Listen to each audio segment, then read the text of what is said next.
Read-Write would never have been invented if my son hadn't had a reading problem. I was finishing a PhD in education with a major in reading, had passed the preliminary exams and was well into my dissertation when he started first grade. And to my shock, he had a reading problem. And when I got over the shock of it, because that's supposed to happen to other people's kids, not yours, I thought, well, he's a lucky kid to have me for a mom, because a lot of my coursework in the PhD program had been about what do you do with struggling readers. And so everything I've been taught, I diligently tried with my son, and he was a most cooperative student, and in spite of all that, nothing worked. And he had a wonderful first grade teacher, highly competent, very caring woman who was doing everything she could do also, which was pretty much the same things I was doing, and she didn't have any better luck than I did. So ultimately, the school had a meeting. It was a what are we going to do about your kid kind of a meeting, and the team that had assembled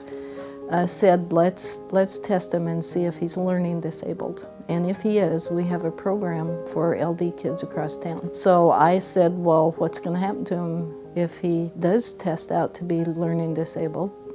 In terms of instruction, what's going to happen to him? So they invited me to go look, and I went to the school, observed for a day, and again saw highly competent educators working their hearts out trying to help these kids who were struggling, doing the same things I was doing the same things his first grade teacher was doing. And I said, this is insane. We know this isn't going to work, and so I'm not going to approve the program. And so when I said that, they drug out a paper. It said, since you've refused the special program, we are no longer accountable for your child's reading. And so I signed that, and that's many, many years ago now, and I still remember signing that paper. Because what it said to me was, Dee, you alone in the world are accountable for his reading, and you have a PhD in reading, and you don't have a clue what to do to help him. So I basically went home with a heavy heart, wondering what I was going to do to help him.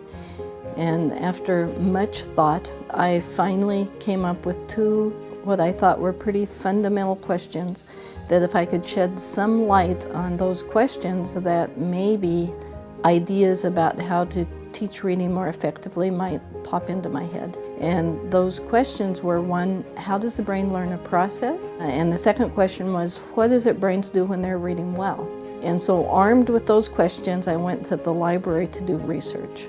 Stepped outside the field of reading, been there, done that, no answers there.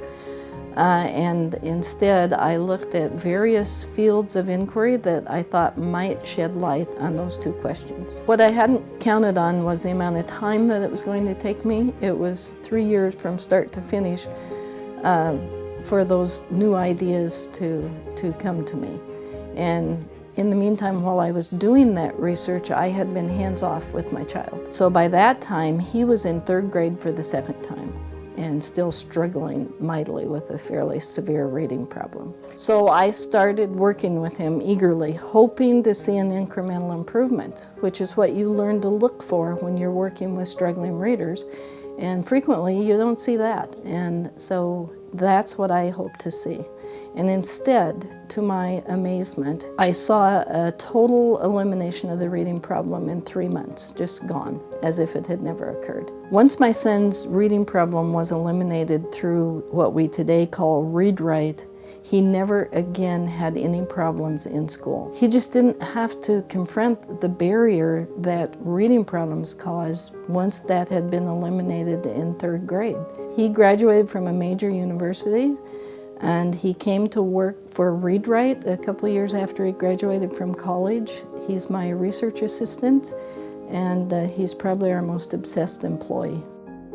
There are millions of people in the United States, children, teens, and adults, who struggle with reading, who are facing barriers to things that they would do if they didn't have the reading problem. And it's useless. We know how to get the brain to remodel those networks so that excellent reading happens for the individual.